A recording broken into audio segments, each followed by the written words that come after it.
يعمل سوءا يجزى به. وہ اہل کتاب ہوں یا قرآن کریم کے ماننے والے ہوں،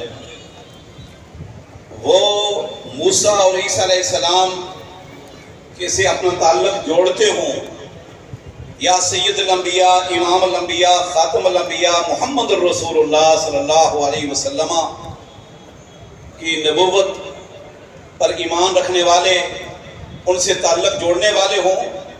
من یعمل سوءا یجزى به، جو بھی برا عمل کرے گا، برائیاں سمیٹے گا، رب کی نافرمانی کرے گا، یجزى به، اس کو بدلہ ملے گا.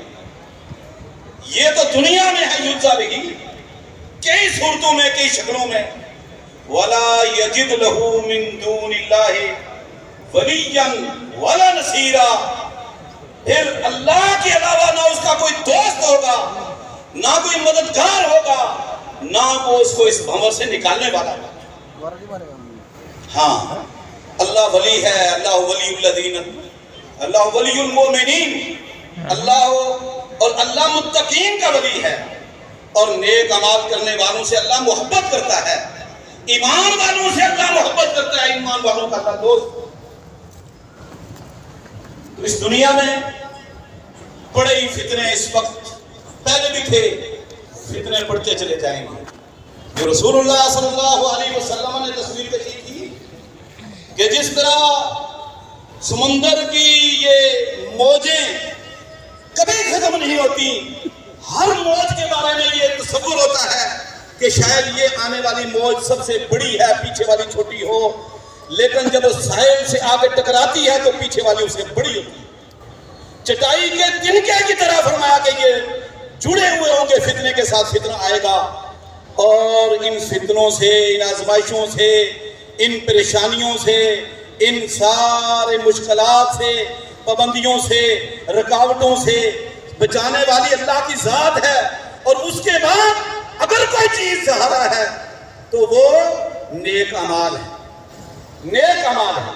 رسول اللہ صلی اللہ علیہ وسلم نے فرمایا بادروا بالاعمال فتنا كقطع الليل المظلم يصبح الرجل مؤمن يمسي كافرا ويمسي مؤمن ويصبح كافرا، کہ لوگوں بڑے بڑے فتنے آپ کو آ گھیریں گے، ان فتنوں کے آنے سے پہلے پہلے نیک اعمال کرو، نیکیاں کرنے میں جلدی کرو، نیکیوں میں، نیک اعمال میں، اچھے کام کرنے میں تاخیر نہ کرنا.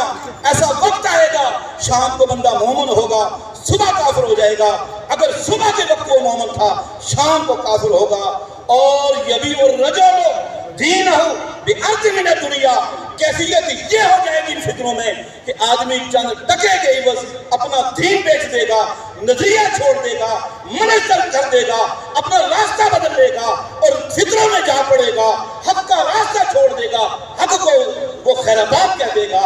یہ دنیا کے چند ٹکوں کی عوض دنیا کے اس رنگینیوں میں وہ ایسا پڑ جائے گا کہ وہ حق کا راستہ چھوڑ کر باطل پر چل پڑے گا.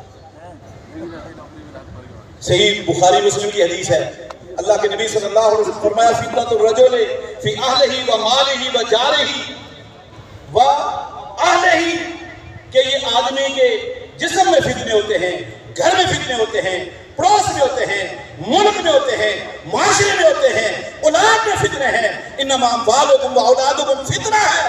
اور ان فتنوں سے بچانے والی کیا چیز ہے؟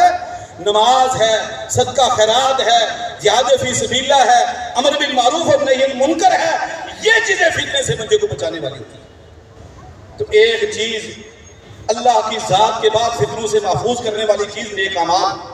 یہ نیکیاں یہ پل پل پر بندے کو کام آتی ہے دنیا میں، آخرت تو بڑی دور کی بات ہے. آپ نے صحیح بخاری کا واقعہ سنا، غار میں بنی اسرائیل کے 3 آدمی چلے گئے. اللہ کے نبی صلی اللہ علیہ وسلم نے فرمایا وہ غار میں بارش سے بچنے کے لیے پناہ لی، غار کا دہانہ بند ہو گیا، موبائل تھے نہیں کہ کسی کو پکاریں. انہوں نے کہا کوئی نیکی ہے رب کے حضور پیش کرو. سب نے ایک ایک نیکی اپنے رب کے حضور پیش کی. یحییٰ وکیل حافظ اللہ، ہمارا یہ نوجوان عمار بھائی نوجوانوں کی بات کر رہے تھے، اس میں ایک نوجوان تھا، اس نے کہا اللہ مجھے اور نیکی یاد نہیں، میں بڑا ہی پاپی ہوں، گناہگار ہوں، البتہ مجھے ایک یاد ہے کہ ایک خاتون تھی، چچا زاد بہن تھی، وہ دوشیزہ تھی، خوبصورت تھی، میں بلیک میل کرتا رہا، میرے داؤ پیچ میں نہیں آئی۔ آخر ایک دن وہ میرے پاس آئی کہ میرا ابا شدید بیمار ہے، گھر میں کچھ نہیں ہے، میرے ساتھ تعاون کرو۔ مجھے موقع مل گیا کہ یہ موقع ہے، اسے اپنے نفس کی تسکین کر سکتا ہوں، میں اب اس کو بلیک میل کر سکتا ہوں۔ تو میں نے کہا تیرے ابا کا علاج ہوگا، گھر کے مسائل حل ہوں گے۔ اور آج دنیا میں کیا ہو رہا ہے؟ یہی کچھ ہو رہا ہے، یہی کچھ ہو رہا ہے کہ چھوڑو ہماری پارٹی میں آؤ، چھوڑو ہمارے پیچھے چلو، ہماری سیاست میں آ جاؤ، آپ کے مسائل حل ہوں گے۔ اور مسائل حل ہوتے ہوتے دنیا سے چلے جاتے ہیں، مسائل میں پھنستے چلے جاتے ہیں۔ بہرحال وہ خاتون مان گئی، مسائل حل کیے۔ جب منہ کالا کرنے لگا تو اس نے ٹھنڈی سانس لی، اس بچی نے۔ اس نے پوچھا کیا مسئلہ ہے، میں نے کوئی مجبور کیا آپ کو؟ اس نے کہا نہیں، آج تک کسی مرد انسان نے میری شرمگاہ سے کپڑا نہیں ہٹایا، میں اپنی عصمت کی محافظ تھی، آج مجبوریوں کے ہاتھوں آج اس نہج پر پہنچ چکی ہے۔ وہ نوجوان کہتا ہے کہ میں نے کہا اللہ، اگر یہ خاتون نوجوان رب سے ڈر کر، گناہوں سے ڈر کر اس کی یہ کیفیت ہے تو میں بڑا گناہگار ہوں۔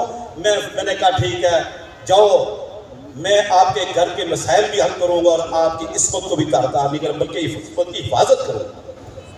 یا اللہ، اگر میری یہ نیکی تیری رضا کے لیے تھی، اللہم ان کنتو فعلتو ذالک ابتغاء مرضاتک ففرج عنا، اس مشکلات سے، اس اندھیری کار سے ہمیں نجات دلا۔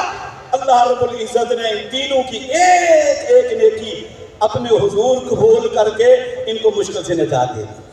اب یہ گناہ سے بچنا نیکی ہے، اس نے کوئی بہت بڑے پہاڑوں کے برابر گناہ نہیں، نیکیاں نہیں کی تھی، صرف گناہ سے بچا تھا، برائی سے ہاتھ کھینچا تھا۔ گناہ کو چھوڑنا بھی اتنی بڑی نیکی ہے کہ رب نے اس کو اس مشکل سے نجات دی۔ ہزاروں ایسی مثالیں ہیں، اللہ رب العزت دنیا میں یہ نیکی کام آتی ہے، فتنوں سے بچاتی ہے۔ اور دوسری بات، کئی چیزیں ہیں فتنوں سے بچانے والی، دوسری چیز جو فتنے سے بچاتی ہے نا، وہ ہے